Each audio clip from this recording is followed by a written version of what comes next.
sèche parce que, histoire d'être sûr de. Vous mettez un? Ah, non, là c'est bon? Ouais, il n'y a pas de retour en fait de ce côté-là, donc c'est assez bizarre.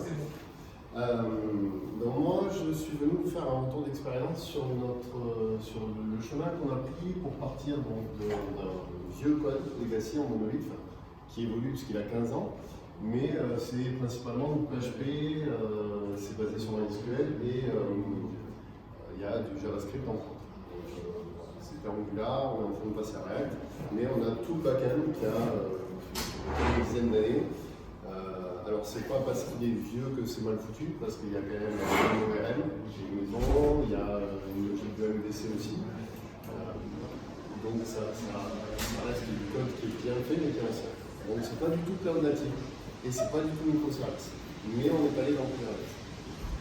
Alors la petite blague, je ne suis pas le premier à l'avoir fait aujourd'hui, mais Kubernetes, on dit toujours comment on dit.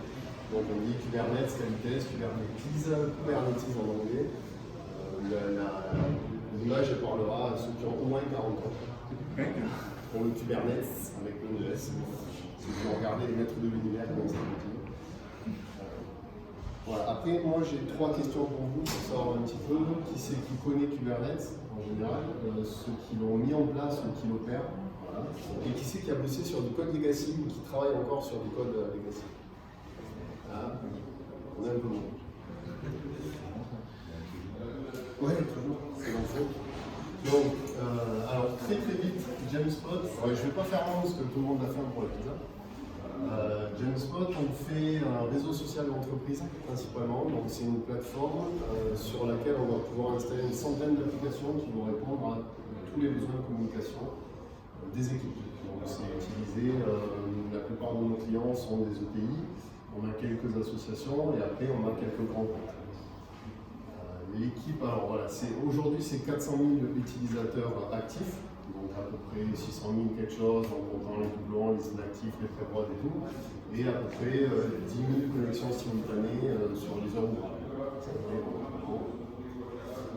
L'ennemi, les gens travaillent assez peu sur notre plateforme.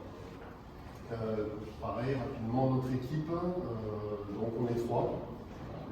Paul qui est le CTO et qui est le fondateur, donc c'est lui qui est à l'origine du projet, qui a codé et mis en place l'infra et qui a initié le passage à Kubernetes, ça a été son choix à la base. Le dernier, donc Frédéric, c'est mon binôme qui nous a rejoint depuis pas très longtemps et moi je suis au milieu, je suis arrivé il y a un an et demi et on est accompagné par une entreprise qui s'appelle Satellis qui fait du monito et de l'accompagnement. Alors moi, très vite, en quelques mots, je suis un gros fan de technologie, que ce soit software ou hardware. Et je fais du développement et de l'infra depuis une vingtaine d'années.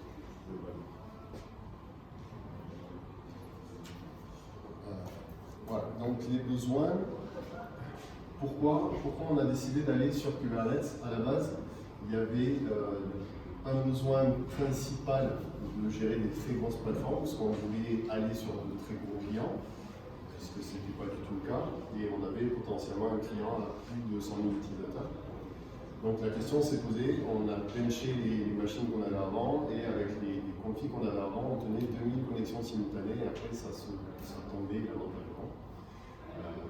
Donc alors, le nombre d'utilisateurs n'est vraiment pas corrélé avec les utilisations simultanées, puisqu'on a des plateformes qui sont très actives avec peu d'utilisateurs et des plateformes avec beaucoup d'utilisateurs, mais ils ne sont pas beaucoup à travailler en même temps. Et donc le deuxième besoin, c'était de se projeter dans la croissance de l'entreprise pour passer un cap. Là, nous, on est à peu près une quarantaine maintenant, donc il y a eu une hyper croissance à peu près en 2 ans. Et alors c'est une boîte bootstrap pour ceux qui sont là-dedans, qui n'a pas de fonds, il y a tout ça. Et l'idée c'est de passer au-delà, après d'être 50, peut-être 60, et d'aller chercher des plateformes. Là, à l'heure actuelle, notre plus grosse plateforme, c'est 100 000 utilisateurs actifs. Donc on a multiplié à peu près par 10 ce qu'on faisait jusque-là. Les différents chemins qu'on aurait pu prendre, on était sur des VM, je vais en parler après, donc on aurait pu simplement mettre des proxys, enfin de l'achat proxy en façade, découper des serveurs, mettre de la base de données sur du stockage type DRDB, peu importe, des clusters Galera ou je ne sais pas quoi. On a choisi donc le deuxième chemin qui va être Kubernetes. On aurait pu aussi partir sur du serverless, sauf que c'était il y a 2 ans et demi. Donc voilà, 2 ans et demi, le serverless, même maintenant, c'est un peu compliqué pour nous d'aller sur ce genre de choses. Donc le choix a été fait de partir de Kubernetes.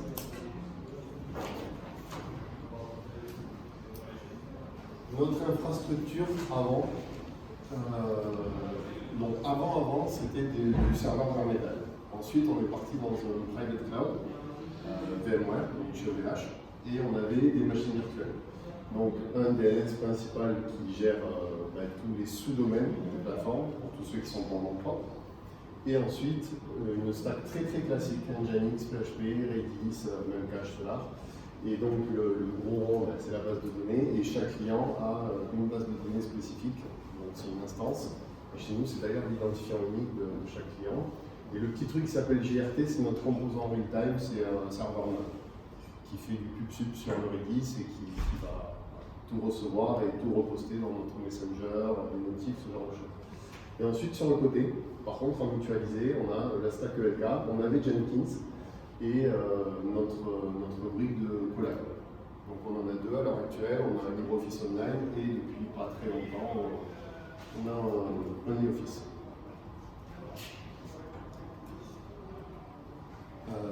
Donc cette infrastructure, celle qu'on a aujourd'hui, voilà, c'est petit, c'est pareil. Donc, le projet a commencé à peu près 2 ans et demi, ça fait à peu près 1 an que c'est 100% migré dans le Kubernetes et que ça tourne en prod.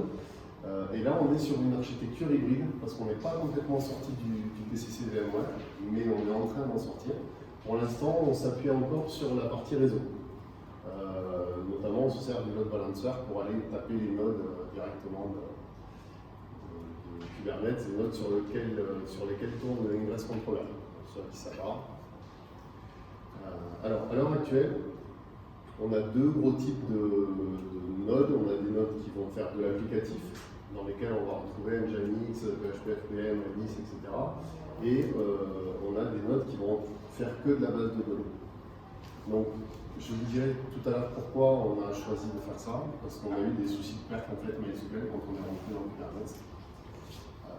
Donc c'est pour ça qu'on est parti sur cette architecture hybride, sauf qu'on s'est rendu compte que le bare metal en mode Kubernetes, ça marchait bien, ça encaissait de la charge vraiment beaucoup et ça coûtait assez peu cher. Donc après on a rajouté des serveurs bare metal pour encaisser de la charge aussi applicative. Donc on est passé à peu près un ratio, au début on avait 80% de VM et 20% de bare metal, et maintenant on est à l'inverse et bientôt on va sortir complètement des VM.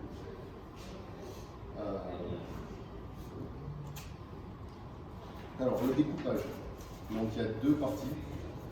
Il y a la partie infrastructure en elle-même. Nous, on a choisi de garder ce qu'on avait avant, c'est-à-dire qu'avant, on avait chaque machine virtuelle qui correspondait à un serveur Genspot qui contenait l'ensemble de la stack pour faire tourner les plateformes. Donc, on a gardé ça, sauf qu'on les a mis dans les namespaces. Ça nous permet, entre autres, de gérer les ressources par namespace. Ça nous permet aussi d'éviter d'avoir des effets de volume et d'avoir trop de clients ou trop de bases de données, ou voilà, d'avoir des choses qu'on peut difficilement bouger ou migrer. Et ensuite aussi, de manière très pragmatique, l'équipe interne était habituée à avoir des noms de serveurs qui correspondaient à des clients. Donc pour simplifier aussi la vie à tout le monde, parce qu'on a fait des techs, on est parti là-dessus. Ça c'est le côté sympa. Le côté moins sympa, c'est comment on découpe dans un namespace. Comment on part de notre stack, qui était tout dans un seul serveur, et comment on fait pour faire des conteneurs et pour que ça discute et pour que ça fonctionne.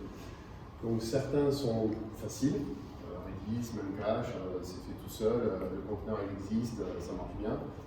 Et certains nous ont posé des problèmes, notamment le real-time, comment scaler le real-time. Parce que comme c'est un node, en fait, on est tombé sur un problème, c'est qu'il est monothread.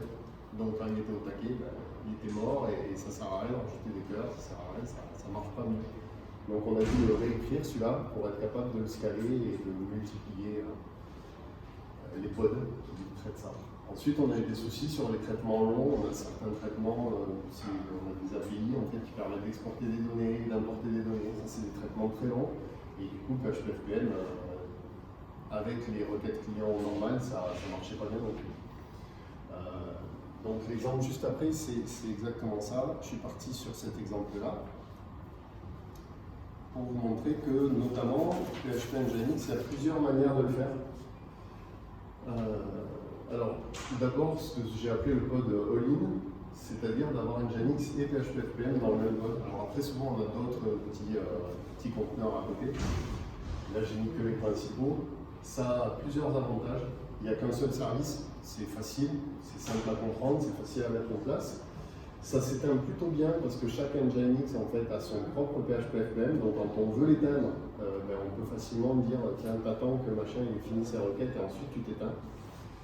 Et par contre, un des gros inconvénients, c'est que ça ne peut pas scaler séparément.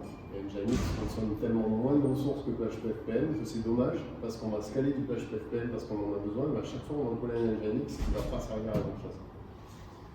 Nous, on est parti sur le deuxième. Donc on a un service Nginx, un service PHP-FPM et on les scale différemment. Par contre là, c'est un peu plus complexe. Ça peut rajouter de la latence puisqu'on va passer par le réseau Kubernetes et ça complique les extinctions et donc, tout ce qui est déploiement de code, on le restart. Parce que c'est plus dur de les synchroniser pour que les Nginx attendent que les PHP-FPM finissent toutes leurs requêtes pour éviter d'avoir des coupures des page 500 ou la page qui s'arrête de fonctionner. Donc ça complique un petit peu, mais par contre le gros avantage c'est que sur notre plus gros namespace, on a 5 Nginx pour entre 35 et 50 PHP-FPM. Donc on voit bien que le ratio là, ça n'a rien à voir. Et si on est sur le pod all-in, on se retrouverait avec 35 Nginx aussi, alors qu'on a besoin de 5. C'est pas forcément évident. Alors ça c'est mon slide, je vais dire le plus important, parce que c'est là où on voit la différence. Quand on part sur du legacy, quand on part sur un truc qui existe déjà, on n'est pas du tout cloud native et on ne peut pas faire les choses bien du premier coup. Si on se dit je veux que ce soit parfait, le temps qu'on arrive en prod c'est fini. Soit on a changé de projet, soit la boîte n'existe plus, soit les technos ont évolué. Donc il faut se dire que la bonne solution c'est la solution qu'on maîtrise au moment où on en a besoin. Et à partir de là, on va commencer à mettre quelque chose en place. On va apprendre, on va refactoriser, on va recommencer. Et c'est comme ça que petit à petit, en fait, on va dépiler les problèmes. Parce qu'on va se rendre compte d'un problème auquel on n'avait pas pensé, qu'on va corriger, qui va nous ressortir un deuxième problème. Je vous donnerai un exemple concret tout à l'heure. Et surtout, il ne faut pas oublier le business. Parce qu'on est là pour servir un business, on est là pour que la boîte fonctionne. Donc c'est bien de faire de la tech pour faire de la tech, et puis bon, globalement je pense que tous on aime bien la tech là. Mais si on prend un mois de retard de déploiement, le business il ne va pas bien et c'est pas bon pour le business. Donc la tech c'est bien, mais il faut que ça serve au business et ça, il ne faut pas l'oublier. Et c'est vrai que quand on est technicien et qu'on est passionné, on a tendance à oublier ce détail-là. Alors j'ai 3 petits exemples par rapport à ça. D'abord, je repars sur des PHP Nginx. On a galéré, parce que c'est le cas, justement pour les déploiements de code. Quand on déployait du code, et nous on le fait souvent, on avait des connexions utilisateurs, on avait des pages 500, on avait une expérience utilisateur qui était vraiment déplorable. Et donc pour nous, c'est pas possible de ne pas déployer du code, parce qu'on a un SaaS, et on ne peut pas s'interdire de déployer du code quand on a besoin de déployer du code. Donc, le travail sur PHP et PHP-FPM et Nginx, ça a été, alors pour tous ceux qui connaissent Kubernetes, ça a été tout ce qui est pre-hook, donc pour dire au pod, avant de commencer à t'arrêter, tu vas faire ça. Donc en l'occurrence, tu vas attendre que Nginx est fini, PHP-FPM est fini de servir ses pages. On a aussi un proxy SQL, donc c'est pareil, tu vas attendre que le proxy SQL est fini de servir ses requêtes. Et c'est toutes les petites choses qui ont fait que maintenant on arrive à mettre en prod n'importe quand. Mais on a commencé avec un système qui était loin d'être parfait, et qui n'est pas encore. Mais ça nous a permis de toucher cette limite. Si on avait attendu d'être sûr que ça allait, on n'aurait jamais déployé. On n'y serait pas encore. Et là, après, mon deuxième exemple sur ce truc-là, c'est MySQL. Alors tout à l'heure, je vous expliquerai pourquoi on avait du bare metal. Parce qu'au début, on a tout mis dans DBL. On était donc sur un PVC, donc un persistant de volume qui était dans VMware, et les performances de MySQL se sont effondrées. on a rajouté de la latence, parce qu'avant on était dans une seule VM, donc on n'avait pas de latence, alors que là maintenant on a une petite latence. Nous, nos pages, des fois, c'est 150-200 requêtes pour afficher tout. Parce que c'est un wall, donc il y a, ça va calculer les ACL, ça va faire les notifs, ça va faire les likes, ça va faire. Donc c'est des pages qui peuvent être lourdes. Et au début, on aurait pu se dire, bon, on va adresser toutes les slow queries, et on va faire de la cache, et on va refaire du code, mais ça nous aurait pris du temps et de l'énergie. Donc la réponse la plus courte, ça a été de passer sur du bare metal pour MySQL. Donc on est passé sur de la NVMe en RAID, on a multiplié par, je sais pas, 30-50 les temps d'accès, donc on a divisé plutôt les temps d'accès, et ça a fonctionné très bien. Et ça nous a permis ensuite d'instrumenter toutes les requêtes lentes, de voir qu'est-ce qui ne marchait pas, là où ça a coincé, de mettre des outils comme Blackfire, pour ceux qui connaissent, qui sont des outils de profiling de page. Et petit à petit, donc sur 6 mois, 7 mois, 8 mois, tous les développeurs ont corrigé au fil de l'eau toutes les requêtes. Et là, aujourd'hui, le système tourne sur des PVC qui sont moins rapides. Parce qu'on a pu prendre le temps de le faire bien, parce qu'on a pris la première réponse qui était pragmatique, qui n'est pas celle qu'on avait envie, parce qu'à rajouter de l'infra quand c'est lent, c'est pas terrible comme réponse. Mais c'était ce qu'il fallait faire à ce moment-là. Donc je pense que voilà, j'arrive à la fin, très bien. Donc après par rapport à ça, et ça arrive à beaucoup de gens qui commencent à déployer du cloud, surtout du manager, enfin du Kubernetes manager, on a une certaine adhérence aux technologies de certains fournisseurs de cloud, qui font ça très bien d'ailleurs, puisque ça n'a pas les mêmes noms, ça ne marche pas pareil alors que c'est la même chose, mais du coup on se retrouve à déployer des trucs, et après on est coincé chez eux. Donc un de nos travaux cette année, ça a été de sortir de certaines technos un peu propriétaires comme ça, qui nous coinçaient, notamment VMware, que moi personnellement pas mal cassé les pieds, sur les PVC et des choses comme ça, pour essayer d'être cloud agnostique et de pouvoir déployer un namespace Jamspot dans n'importe quel cloud, dans n'importe quel Kubernetes, que ce soit le nôtre ou un manager.